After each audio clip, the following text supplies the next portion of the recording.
Chère Angeliki, la situation de la femme en Europe et dans le monde est difficile. Et je constate ces derniers mois en Europe un recul du droit des femmes.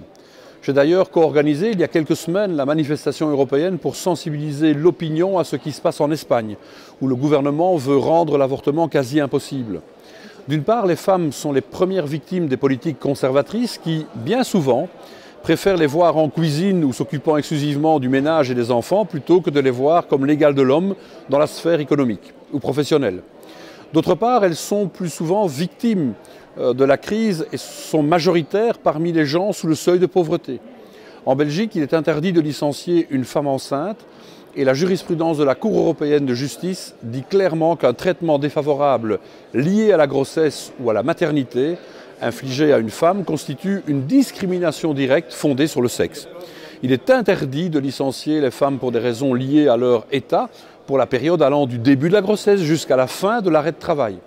En cas de licenciement, l'employeur doit donner des motifs justifiés de licenciement par écrit. Des mesures de protection doivent être prises pour protéger les travailleuses contre les conséquences d'un licenciement illégal.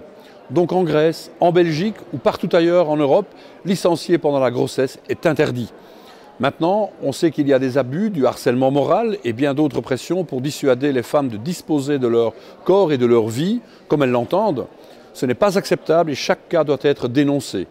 Plus nous dénoncerons et punirons les employeurs qui ne respectent pas les employés, moins il y aura d'excès.